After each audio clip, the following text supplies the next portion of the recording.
Okay, so part three is up. One thing I forgot to mention in part three was that in book six, the scene where the burrow gets burned down in the movie never happened whatsoever in the book. That was just an added scene for more action to cut out Ginny and like Harry's relationship and stuff. But in the movie of book seven, most of the stuff stays true. The best scene though is probably when Harry and Ginny kiss, and then freaking who's it, George or Fred? I can't remember. I think it's George walks in on them and says morning, and it's hilarious. Like Harry just gets frightened and jumps, and Ginny just like walks away, and it's just a hilarious scene altogether and stuff. And I like that they kept and they used some funny scenes and made it somewhat lighthearted. But definitely part one was more dark than part two to a certain degree, with like the Horcrux and everything. And you know, the Horcrux was just manipulating Ron's mind. Now I forget how Ron leaves, or if he does leave in the book. But as I've said before, Ron was able to smart with the Basilisk Fang. 19 years later, pretty much happens all the same. The only thing that is probably different in that story is the way of Harry defeating Voldemort.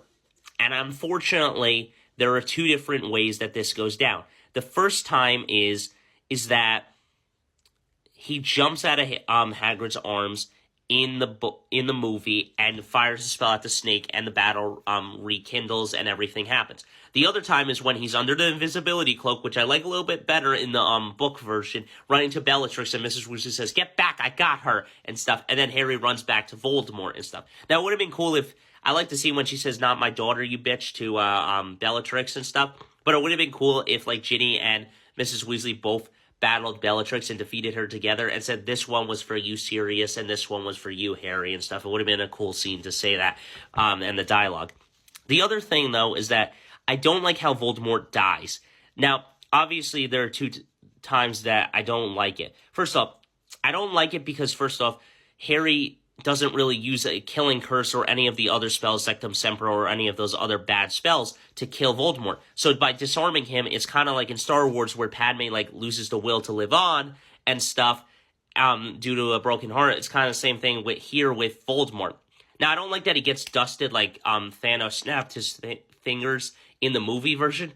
I like when he dies in the book version, like how like Rocky fights Drago and says, and his trainer says, he's just a man, nothing more, nothing less. He's not a god or anything. So when Voldemort falls backwards and is dead on the ground, he's just a man. He's nothing more, nothing less. So I hope you guys enjoyed my analysis of all the Harry Potter books, but that's it for part 4.